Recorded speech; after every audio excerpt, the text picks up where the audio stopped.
But I think helping parents realize that it's okay that you're learning as you go. And as you learn, decide just one thing. You don't need to do everything. You're not going to recreate your child's eating habits overnight. Are you ready to transform the way you communicate about nutrition with your patients? Welcome to Exam Room Nutrition, the podcast where the worlds of nutrition, medicine, and communication collide. Whether you're a seasoned physician or a healthcare student, this podcast is for you. So stick around and let's make our patients healthier, one exam room at a time. Hello, and welcome back to the Exam Room Nutrition Podcast. I'm your host, Colleen Sloan. I'm a pediatric PA and registered dietitian. And I am so excited to have our guest returning. Back by popular demand, Ashley Smith is with us. She is the host of a top-ranked podcast for nutrition, the Veggies and Virtue podcast. Ashley equips moms with the know-hows they need and hacks they crave to find freedom, flexibility, and fun when feeding their families. You can follow her at Veggies and Virtue on Instagram, and I highly recommend you tune into her podcast, the Veggies and Virtues podcast. I have learned so much from her, and I am so excited and grateful that you are back with us today. Ashley, thank you so much for your time. I know your time is precious being a mama of littles, so I really appreciate you being with us again. Absolutely. It's a joy to get to chat again. And so the last time you were with us, we were able to define what a picky eater is, to realize when and if a referral is warranted. And also we started to discuss the importance of the division of responsibility. So making sure that we know our feeding roles as the parent and the feeding roles for the child. And so we briefly touched on that the child should be allowed if and how much they eat. And I know when I've done this in clinic on a well check, a lot of parents give me a lot of pushback on this because it can be very scary because you are giving your child some responsibility in this area of feeding themselves. So I really want you to help us be able to navigate any of those barriers that parents might come to us when we do recommend this strategy, especially when our parent asks us, well, what do I do if my child just completely refuses to eat? So help us unbox this and unravel this difficult concept. I have had the same response from families hundreds of times where they look at you thinking, there's no way that's going to work.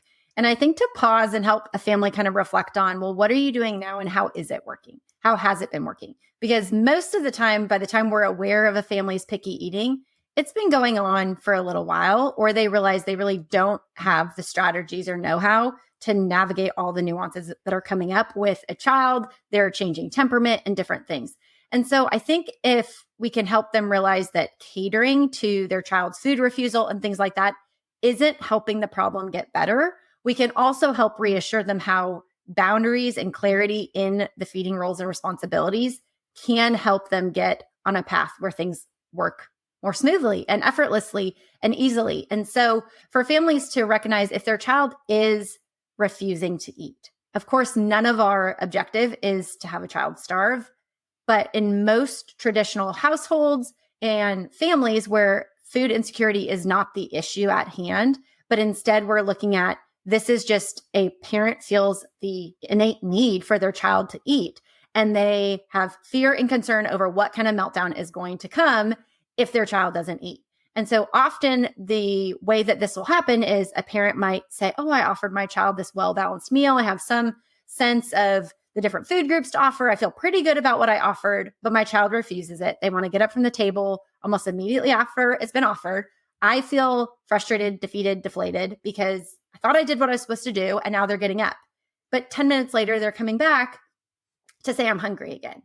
And my job is to feed my child. So do I feed him again then? Do I feed him the same thing? I mean, there's just so many nuances that create a lot of confusion. But I think if we can create some clarity around what those boundaries look like, parents kind of can mentally block a little bit of some of these roles and responsibility easier. Just a very simple, clear one-liner that they can use with their child rather than them trying to get into the intricacies of each and every day's dynamic of kind of answering every situation that may arise differently.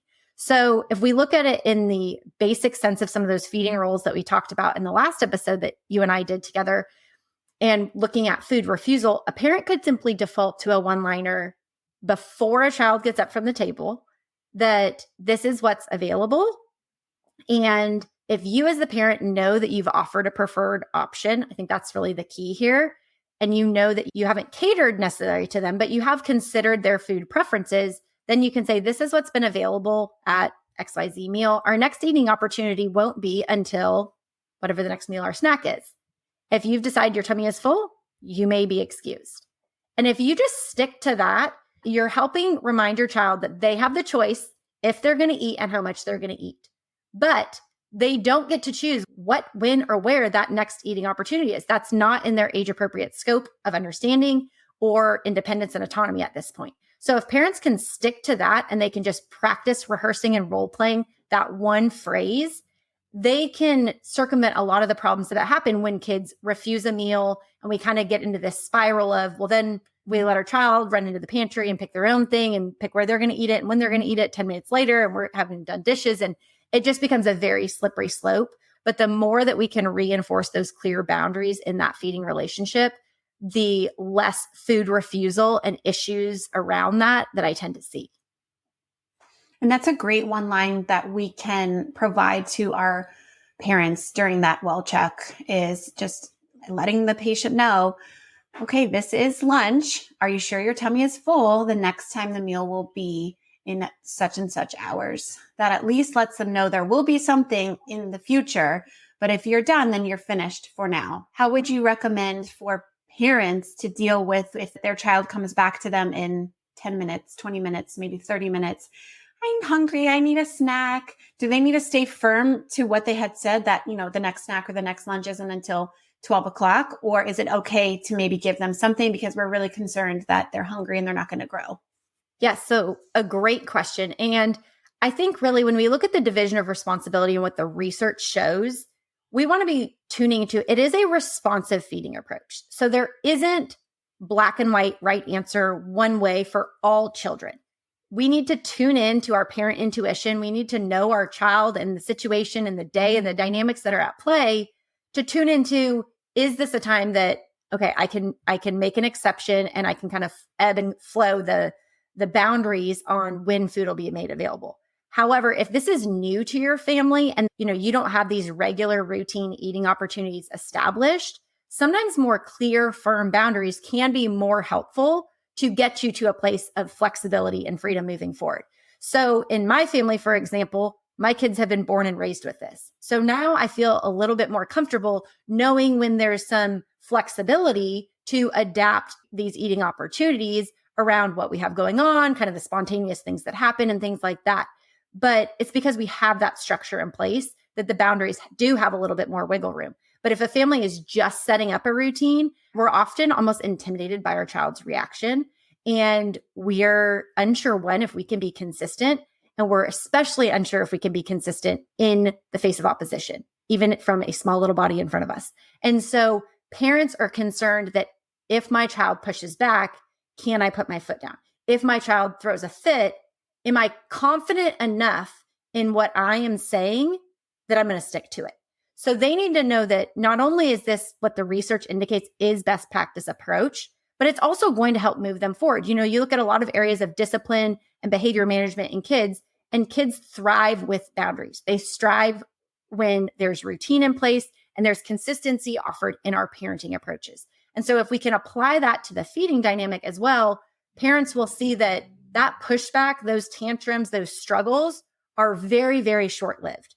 I work with clients each and every day, and within a couple of weeks, the routine and the regular eating opportunity becomes so normative that a lot of the pushback and the power struggles are non-existent. And then we can make progress towards adding variety or incorporating new foods or learning to like things and all the other goals that families often have.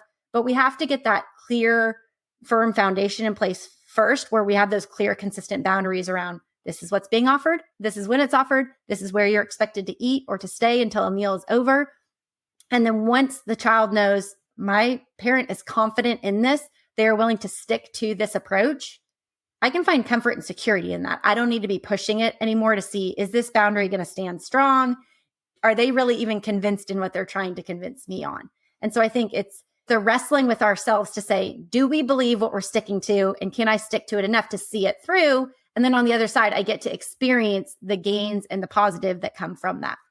Now, what happens if not only the child is refusing what you offered and they say, no, I don't like that, it's yucky. No, but their refusal is more physical. So they're throwing the food or throwing the plate, or you've got that toddler who just won't sit still. They're not in high chairs anymore and they won't sit at the table. What practical advice can the clinician provide the parent to help tackle those issues? I think the core concept to come back to is start small.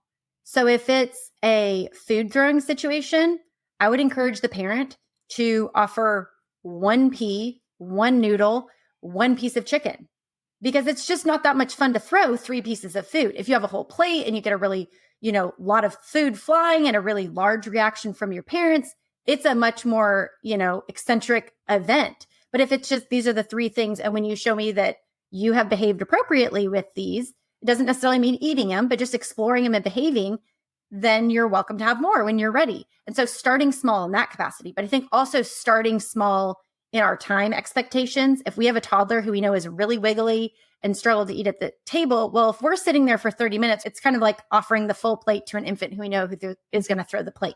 And so instead, we may want to say, well, we're going to start at 2 minutes and we're going to just give positive reinforcement and reminders. We may give visual cues with a timer on the microwave or that little timer that you use from the dentist.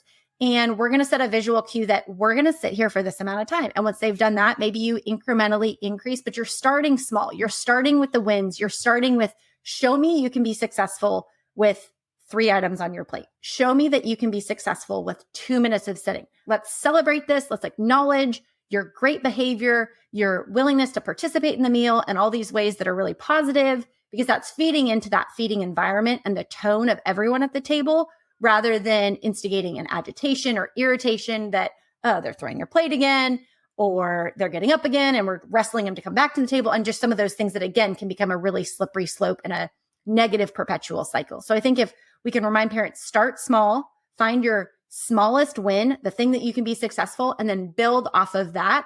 Because oftentimes, once the child knows that they're not getting the reaction or response that they are kind of seeking or craving, the behavior does go away. And as kids do, a new behavior might come, but I think we can always come back to that simple principle of starting small, starting with where we know we can be successful, and then building off of that. That's such a great point. Now let's talk a little bit about grazing or snacking throughout the day, because kids love snacks, right? And I hear them sometimes say, no, I don't want lunch. I want a snack. So a couple things. How impactful is having a snack throughout the day? How does that impact how much or if the child eats? Should parents be offering snacks? Give us a little details about, just about snacks in general. Absolutely. So I think I probably spend more time talking about snacks than anything else, especially on my podcast, because it is the thing that parents have the most questions with. And the question that you asked is a struggle that most parents see. And so we want to look at some of the areas that make snacks more appealing to our kids than meals, because a lot of times as parents we'll say the meals we're offering are good or are well balanced or are offering the different food groups, but they only want the snacks. Well, we have to remember that if we're offering snack foods just as snack foods and mealtime foods just as mealtime foods, our kids already have a very clear distinction of what's a snack and what's a meal. So if they like snack foods, chances are, even if you just start taking the snack food and putting it on their plate at a meal and taking that meal food and offering it as a snack, you're just automatically setting a more neutral playing field that snacks can be at meals and meals can be at snacks. So this might be a simple example of, we'll say goldfish crackers because it's such a just obvious one with the pediatric population. But if goldfish crackers are only offered in the little self-serve packages at snack time and they never see them any other time, well, they might have a propensity to favor goldfish. Well, we look at goldfish. They are the exact same item. Every single one looks the exact same. It's highly predictable. So if a child has any inclination or lean towards picky eating tendencies, there's a lot of safety and security in knowing every goldfish looks the same. But then there's also this novelty factor of they get a crinkly bag and it has a cute little fish on it. And, it feels kind of independent. And there's so much intrigue to a child there that if we took that same individual serve package of goldfish crackers and put, let's say, even just half of it on a kid's plate, divided plate, however you're plating lunch, and put it next to their peanut butter and jelly and apple slices, well, now all of a sudden we've said this can be a mealtime food too. And now when they want goldfish at snack, we'll say, oh, we've already had goldfish crackers today. Let's pick something else. And now we're maybe picking something that would have been a breakfast, lunch, dinner food and say, we're going to have broccoli with ranch and a yogurt tube. We're translating these foods across the different meal and eating opportunities. And I think that can be something really helpful for families to do that doesn't take a lot of effort or mental gymnastics to come up with, but simply it's removing from the package, offering the snacks as meals and the meals as snacks can help kind of decrease some of that perception that my child only likes snack foods. That is extremely helpful because you can see how children can compartmentalize foods as snacks and the foods as meals. And I also think we make snack time sort of more fun than a meal. So of course, snacks are fun because sometimes you go and throw a picnic blanket outside and a meal is just mundane and boring and a task that they have to do. I want to piggyback this snack discussion on how can we help our parents add some variety to a picky eater's diet. I love that we're going to now try to have the snack food as part of the mealtime and a mealtime food maybe as a snack. That's a great way to start to add variety. But what else can we suggest our parents to do as they're just starting out? Absolutely. So it's a great question because even as I give the examples, the peanut butter and jelly goldfish and apples at lunch or the broccoli and ranch and yogurt tube at snack, oftentimes the rebuttal question from parents will be, well, my kid won't eat those things. They'll just only eat the goldfish crackers if that's what I offer at lunch, or they'll only eat the yogurt tube at snack. And so a framework that I find very helpful and effective for families is what I call my love it, like it, learning it framework. And any clinician could spell this out very quickly and easily to their clients. You simply make a T-graph and you list out what are the foods that your child loves. Those are their preferred foods. Those are often what we refer to as kind of their safe foods. Those are the easy wins that they're likely going to eat. The learning it foods are those that you probably want them to learn to like, but they're not yet eating. You may have never exposed it to them, or you may have exposed them to it 100 times and they're still not eating it, but it's a food they're still learning to like. I try and reframe families' language that it's not, I don't like it. I'm just still learning to like it. And that can happen over the lifespan in varying ways. But I think for families to see when we are trying to incorporate more variety, we need to always be sensitive to the fact that we need to be offering a preferred food. There needs to be love it foods made available because that reinforces their safety, their security, that this isn't, us trying to pressure or enter into a power struggle with our child by us being in charge of what is offered. But also, we want to expose them to new foods. We want to incorporate new variety. And so as we bring in some of those learning it foods, as we make them commonplace in their diet at meals, it may be that the apple slices are the learning it food at that lunch suggestion I mentioned, or that the broccoli and cauliflower is a learning it food at snack. But because we're learning to incorporate preferred and non-preferred foods, and kind of that like it food is kind of what I'd say is the middle of the T-graph, the ones that could go one way or another, depending on the child's temperament for the day or kind of how they're feeling towards that food, we can very quickly see how do we expose our kids to new foods, but how do we also offer them the fuel that they need to, often it boils down to survive, but also just to feel fueled for the mealtimes to not be a fight, for them to come to the table and be reassured there's something that they want to eat. So that helps us perpetuate that structure and routine. But it also helps get them on board that there's something here I like, and there's something here they're going to say don't like, but we can say there's something that you're learning to like. But then parents can start to see, I can help my child learn to like new foods without needing to pressure, force, bribe, or engage in, some of these counterproductive parent feeding approaches. But if they can very simply just see, is there something that they love? Is there something that, they may or may not eat it, they like it, and that there's something learning to like, that's one of the easiest ways to kind of find obvious variety to add to any given meal, because it's those foods that you probably already have in your home. Families don't want to go to the grocery store and feel like they have to buy a whole new list of things in order to incorporate variety. They want to see, hey, we always have broccoli at home anyways. We can easily incorporate this into a meal or a snack. And just like the advice I mentioned before, start small. We're not giving them a ton of broccoli. We're assuming the amount a Lego man would eat. Well, this is about how much I expect that they may want to explore the first few introductions. So let's start small. Let's just start exposing them to some of this variety and helping them learn to like it, so that over time they do, expand the number of foods that they are willing to eat. I love that visual of the 3 different sections that we can put our foods in. And, we know that learning to like a food is a process too. It's not just a matter of, tasting it, I tried it, right? They've got to touch it and smell it and feel it and interact with it. So that can absolutely be a discussion we can save for another time, because I'm sure this could be a helpful avenue for clinicians to discuss with their patients further. And okay, how do I get my child to even learn to like a food and to try a food? But I want you to leave us with some thoughts on when we're dealing with a parent who feels very guilty for maybe creating a picky eater and just feeling like they've probably done things wrong in the past. And, maybe they feel like they're to blame. What can we say to them to offer them hope, offer them encouragement, and so they don't have to carry any guilt or shame? Yeah, I think the biggest thing here is parents often they're going to come asking for ideas because they want answers. They deep down feel this wrestling that deep down, I feel like I've done this to my child, or at some time I missed the window that I was supposed to do something different and I didn't know different. So I think helping them understand that is parenting. I mean, so often we don't even know what we don't know until we know it. And by that point, we probably needed to know it a few years ago. And so I think for parents to know that we're all doing the best that we can with the information that we have at the time. But the more that you gain information and understanding, the more tools you have in your parenting tool belt to do something with it. So as clinicians, as we help provide resources and credible information to our patients, we can say, now take this and put it into practice. What is the next thing you can do? Don't go out on Pinterest, Instagram, Google, on all the places that are going to add to the overwhelm. They're going to, add to the comparison and the concept that you're not doing enough or that you have failed or whatever it might be. But instead, help them walk away with what is one thing you feel like you can do today based off what we've talked about. Don't go ask, your friend, your grandma, or the internet.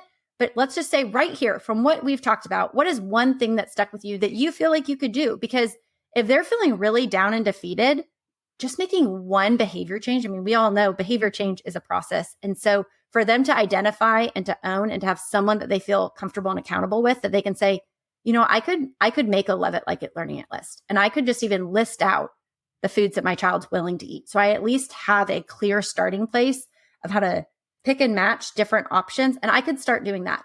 Or they might say, I could set up a mealtime structure. And I could set up some semblance of routine for regular eating opportunities. And I can start working towards being consistent with when it's time to eat or the kitchen is closed. But I think helping parents realize that it's okay that you're learning as you go. And as you learn, decide just one thing. You don't need to do everything. You're not going to recreate your child's eating habits overnight, just like wherever they're at right now didn't happen overnight. It's also going to take days and weeks and months and years. And thankfully we have lots of time to feed our kids in all that time span that we can continue to practice it, but to help them to commit to, what is that one next thing that you feel is within your ability, physically, mentally, emotionally, that you can kind of stick to and move forward with. You are truly the expert. Oh, I have gleaned so much from our conversation, and I hope our listeners have as well. There are so many practical tools and strategies that you've provided us with to help our families navigate their picky eater. So Ashley, thank you again so much for your time. I cannot give you this time back, so we are forever grateful for your expertise and your advice today. Thanks so much for being here, Ashley. Thank you so much for having me.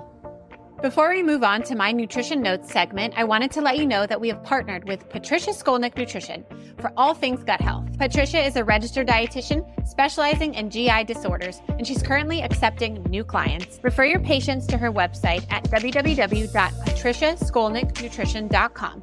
If you use code EXAMROOMNUTRITION at checkout, you'll get 10% off any of her products available. You can also join Patricia virtually on August 24th for the Banish Your Bloat Masterclass, where you'll hear all about how to live bloat-free based on what is happening within your gut. And if you're looking for a more comprehensive answer to improving your GI symptoms, the Digestive Health Back to Basics program is open for enrollment. This is a 6-week hybrid virtual group program to get you started on your digestive health journey. This program has limited spots and gets started the week of September 4th. Don't forget to use code EXAMROOMNUTRITION at checkout to receive 10% off all of her programs. All right, guys, now it's time for my nutrition notes. In this section, I'll provide you with a nutrition tip, an interesting quote, or a case that I think might add value to your day. So today I will leave you with a nutrition tip that goes right along with what Ashley was discussing in regards to her like it, learning to like it, and loving it concept. As you know, I'm a pediatric PA, so I love to have fun, whether it be in the clinic with my patients or at home feeding my own family. So a tip that I suggest when trying to feed kind of a selective eater or a child who just has no interest in foods is purchase an ice tray, those old school ice trays with 12 different sections, and use that as their plate for the day. You can deconstruct a meal and kind of put a few little bites of different foods in there for them to try. So for example, you could put a little bit of ground beef in one section, a few beans in the other section, a little tablespoon of rice in the other section, and you kind of have a deconstructed taco right there. On the top section, you could put maybe a cut up hard-boiled egg. You could put a few pieces of corn or a few crackers that you know that the child already likes. You could put a few blueberries or some cut up banana for a few pieces of fruit. The possibilities are endless with this, and children love it because it's something different than their boring old plate, and they get to eat with their fingers. I hope this information was helpful to you and that you learned some new information that you can incorporate into your busy day to help you have more impactful nutrition discussions. Please like and subscribe to my channel and follow me on Instagram at Exam Room Nutrition. I would love to hear your comments, and if you have any difficult nutrition questions that you would like us to tackle with our experts, I would love to hear from you. Well, until next time, guys, let's continue to make our patients healthier, one exam room at a time.